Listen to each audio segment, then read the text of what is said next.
The Dirt with me, Mike Howell, an economics podcast where I present the down and dirty agronomic science to help grow crops and bottom lines. Inspired by economics.com, farming's go-to informational resource, I'm here to break down the latest crop nutrition research, news, and issues, helping farmers make better business decisions through actionable insights. Let's dig in. Well, hello again, everyone. Welcome back to The Dirt. I've got a full house with us today. Before we really get started, I want to introduce our special guest host today. We have Miss Emily Donald with us today. Now, Emily is an intern with Nutrien this summer. Emily, if you would, tell us a little bit about yourself. Hi, Mike. I'm happy to be here. My name is Emily Donald. I grew up on a farm in Tisdale, Saskatchewan. I currently work at the Saskatoon sales office with Nutrien, and this is my second summer with them. I'm excited to be here. Okay, Emily. Well, if you will, tell us a little bit about some of the projects you've worked on this summer. This summer, I've done quite a bit data analysis for our Canadian dealer sales team, helping sales managers with their previous sales history. I've also gotten a chance to do a competitor analysis review, so that focused on sulfur products currently in the market and how that influences what we do here at Nutrien. And I also got a chance to go and work at Ag in Motion, which is a farm show just northwest of Saskatoon, and I got to spend some time with the specialties rep. Sounds like you've had a busy summer. I remember back to my days and some of the internships that I had, and always learned a lot of valuable information in those internships. Emily, what do you think is the most important thing you've learned during your internship? I think the biggest thing I've learned so far is to not be afraid to tread into the unknown. I come from a science background and I didn't have a ton of experience in sales or marketing. And after my first internship term in 2022, I learned a lot about the business and kind of came to the conclusion that you just got to go for those opportunities and not think twice about them. That's right. The only way you can ever succeed is to try at it. Emily, if you're ready, let's jump on in and get started with our guest today. We have two ladies with us today from Texas A&M Extension Service. We have DeDe Jones and Jourdan Bell. Ladies, welcome to The Dirt. Thank you. Yeah, thanks for having us. DeDe, if you will, go ahead and introduce yourself and tell us what you do. My name is DeDe Jones, and I am a risk management economist. I'm based out of Amarillo at the Extension Service up here. I mostly work with farmers and ranchers doing anything that has to do with crop profitability or marketing or keeping financial records. I'm the one that says, don't buy that, or hey, maybe consider this financial alternative. My job is really just to be the numbers man of the Texas Panhandle. Okay, and Jourdan, if you will, introduce yourself to our listeners. I'm Jourdan Bell. I'm a regional research and extension agronomist with Texas A&M AgriLife here in the Texas Panhandle. I work with our farmers in our primary crops, of course, corn, sorghum, cotton, and wheat, as well as some alternatives. And because we know that just the cost of inputs ties directly to the producer's profitability, I have an opportunity to work very closely with DeDe and evaluate our research as well as our extension activities across the region. Ladies, thanks for joining us today.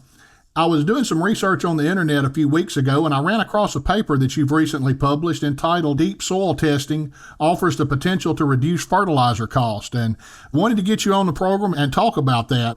Before we really dig into that paper, let's talk a little bit about soil sampling. That's something that we've covered on The Dirt several times. We've had a special episode, one of our first episodes, talking about soil sampling, and we've mentioned it on a bunch of episodes, but why is soil sampling so important? When we talk about, of course, soil sampling, we are increasingly talking about deep soil sampling. With deep sampling, we are recommending that producers sample deeper than was historically recommended. Most of our labs, especially public labs that are open, in addition to many universities, have always recommended soil sampling from 0 to 6 or 0 to 8 inches. And what we do see is that nutrients that have accumulated deeper in that profile are not properly accounted for. That's why we like to start talking about deep sampling. Kind of along those lines, the reason we decided to do this paper is that it has not been a great few years for farmers and ranchers, especially in the Texas Panhandle. The last 3 years, we've had a drought. And then this planting season, it finally started to rain. And then we got an entire year's worth of rain in the month of May. We went from abnormally dry conditions where nobody could grow anything to abnormally wet conditions so nobody could grow anything. And the people that are getting into the ground, now it's turned very, very dry again. That's kind of the production side of it. But the financial side, fertilizer has gone up significantly. It more than tripled during COVID. It's gone down some now, but it's still running about $700 a ton for anhydrous. Interest rates are probably the big story this year. Interest rates are running significantly higher than they did a year or so ago. It's a tough time to be a farmer, is what it boils down to. Anything that these guys can do that would help save them a little bit of money is something they definitely need to explore. And that's one thing that Jourdan and I basically found that deep soil testing can do. And it could be a big benefit as they go in and they start planting their crops. Jourdan, you talked about the deep soil sampling, and I know I've had trouble at times taking a regular soil sample to a depth of 6 inches. It just gets awful hard to get that probe in there. I know there's some different tools that we may need to use for doing the deeper soil sampling. Can you talk a little bit about what kind of tools we need to do this soil sampling? This is the caveat or the challenge that producers have getting the deeper samples, is that special equipment is required. And so in research and extension, we do use a hydraulic probe that's mounted to a tractor, and most producers do not have that type of equipment. And so it is really important that producers do reach out to their fertilizer dealers. And most fertilizer dealers who are selling fertilizer do have the ability to deep sample. They also have the ability to do grid sampling and specialty sampling with producers. So just for producers, even though they recognize this as an extra expense, if they would go back to the principles that DeDe discussed, and understand that that expense could potentially save them thousands of dollars on unnecessary fertilizer costs, it's well worth the expense, and the return on investment, like she said, is there. Okay. One thing in the Texas High Plains, many of our crop consultants also do provide this service. And so that might be an option for producers also to reach out to different crop consultants and see if they do have that option. Of course, we in research like to sample to 36 or even 48 inches. That can be challenging. Most of the crop consultants in this region who deep sample go 24 and some up to 36. And when we're talking about especially our corn crops, that really is sufficient to get a good understanding and a good handle on what's in that profile. In your guys' paper, you talked about some of the assumptions you used to obtain the results. What are some of these? Our biggest one probably is we had to come up, we would consider to be a typical irrigated farm in the Texas High Plains region.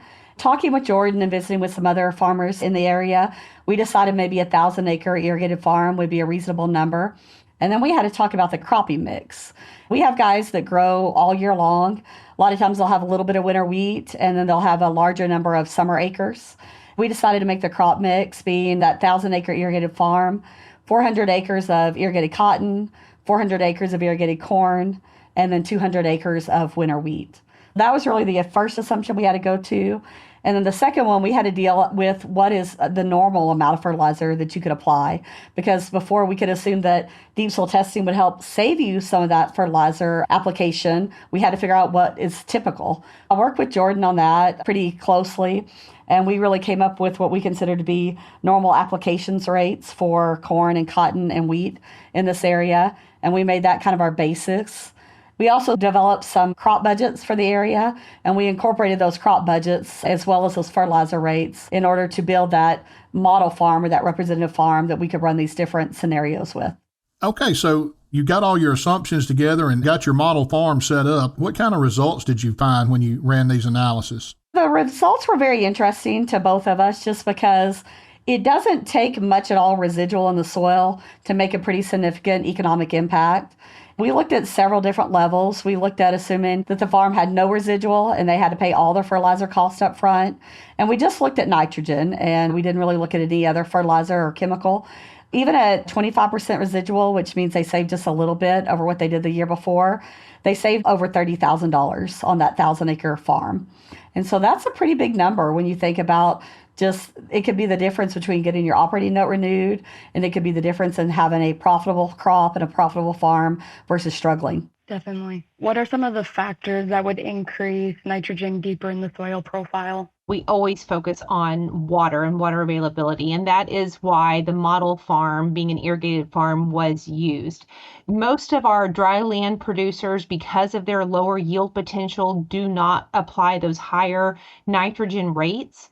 And under irrigated scenarios, producers are always striving for high-end production. And with that, they're then applying those nitrogen rates at a higher level.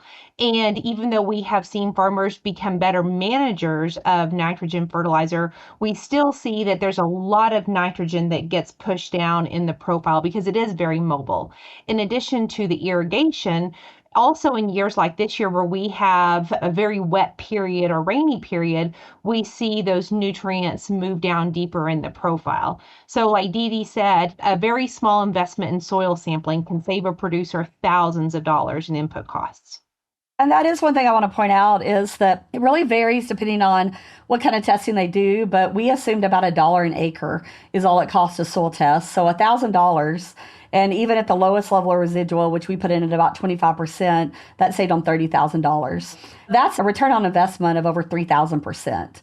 And there's not much you can do in farming and ranching, which will be that low of an input or an investment that will give you that kind of return. That is quite a return on that investment. Another question I have is this something that's going to work for all crops? I know you mentioned cotton, corn, and wheat. Is this something that's going to work in all crops, or will it work in all geographies? Are there certain areas that it's more likely to be beneficial than other areas? From an economic standpoint, the crops that apply more fertilizer obviously are going to have a more economic impact and have more savings. With corn, I think they apply about 225 pounds of fertilizer, at least of nitrogen in corn. So that's going to have you some pretty good savings. I think the savings for that was about $125 an acre. But on the other hand, wheat only applies about 60 pounds. So their savings were significantly lower just because they applied less nitrogen. Typically, the higher nitrogen user crops are going to have the more significant savings if they're able to take advantage of that residual. But any crop that applies nitrogen will have some savings. Just to follow up on that, in addition to the crops, you asked about the geography. And what we do see, of course, across broader regions is that we have differences in soil texture. And we do know that, especially with our coarser textured soils, those nutrients are going to be a lot more mobile than in our finer textured soils. Of course, in our finer textured soils, we have nutrients that come in and out of solution or can be bound, especially in some areas we have pH issues. For certain parts of the Texas High Plains, we have soils that are very alkaline, that have pHs in excess of 8.2. Even though that does not impact nitrogen, that does impact other nutrients. We definitely do see differences across geographic regions. Jourdan, we understand that there's differences in the panhandle of Texas. What if we go outside of the panhandle of Texas? What if we go up into the Corn Belt and look at areas like Iowa and Illinois where they have significantly more organic matter than we have down here in the South? Is that going to change things? I would say it would. Now, of course, I do want to clarify for the listeners that I am not a specialist in Midwest fertility, but I know they have considerations that we don't have in this region. Of course, we do like to credit the nutrient availability that comes with organic matter because we know that organic matter does contribute a lot to the nutrients in the soil. Also, they have rainfall, and so they manage their nutrients differently than we do. They are really concerned about nitrogen losses and nutrient losses below that surface. Now, of course, when we talk about deep soil sampling, we are concerned about those nutrients that are moving deeper in the profile, but usually that's not for the same reason they're concerned in the Midwest. We don't have surface water in the Texas High Plains. The depth to the groundwater is at a depth that we don't usually have nitrogen contaminating our water supplies. Most of our groundwater is 200 to 400 feet deep. And so when we talk about managing nutrients and soil sampling deeply, it's just because of the economic loss and not utilizing those nutrients that could otherwise be available, not necessarily because we are facing the same challenges that they do in the Midwest. Are many growers aware of the levels of nutrients that may already be present in their fields? And if not, does this ever lead to an overabundance of fertilizer applied? I would say that more frequently people are aware, although we still have producers who are not aware. And that's why we talk about deep sampling, especially where we have high levels of manure applied. We see nutrient loading in fields, and that can really result in some problems. But with regards to our synthetic fertilizers, we do see that producers are often not accounting for those nutrients deeper in the profile. When producers aren't accounting for the deeper nutrients and they're just basing their nutrient requirement based off of the surface samples, then they are applying more than that crop would, more than they would have to, and nutrients in excess of the crop requirement, especially usually for their yield goal. In the paper, you focused on nitrogen. Are there other nutrients that deep soil sampling could help with? And the main one that comes to my mind right off the bat is sulfur, since it acts so much like nitrogen in the soil. Yeah, so I agree. Sulfur is a nutrient that we probably don't give enough attention to, and it's interesting to hear Emily talk about the work that she has been doing with sulfur this summer in Canada. Sulfur is very mobile, just like nitrogen. We see sulfur get pushed down in that profile, and it's not uncommon to hear producers talking about a field that's chlorotic and automatically assume it's a nitrogen deficiency, and in some cases it can actually be a sulfur deficiency. Sulfur is one of those mobile nutrients that we want to make sure we're accounting for. And for that reason, when I visit with producers who are doing their soil analyses, I always recommend that they try and get a complete analysis. Often producers only get N, P, and K, and of course those are going to be our most limiting nutrients, but we know that we have a lot of secondary nutrients that are really important, and we're not properly accounting for those if we're only sampling at the surface and not doing a complete analysis. The reason we picked nitrogen is just because overall in the fertilizer profile, that is going to be the most expensive component of what they apply, at least in this area. We primarily did nitrogen just because it is more soluble, does go deeper, and then also it showed the most significant economic impact. But I think some of those other nutrients like sulfur would definitely be something that we could replicate as well. We started off, you said that you started doing this work because of the high fertilizer prices, and that happened 18 to 24 months ago. The markets just really took off and went skyward. About that same time, it seemed like every meeting that I went to, there's multiple people that are talking to growers about how they can save so many pounds of nitrogen per acre if they use their new product. Some of these are biological products or nitrogen fixing products, but when we really get down and start looking at these products, it's hard to find any third-party university research that's validating the claims that these are making. And we actually had some people on and talked about this in an earlier episode. Dr. Brian Arnold at Oklahoma State was on and shared his thoughts on this with us as well. And there's several papers that have been published recently talking about these products and whether they are effective or not. And there's a lot of controversy about them. But when I was reading this paper, it came to mind that maybe there is more nitrogen down in the profile that we're not accounting for.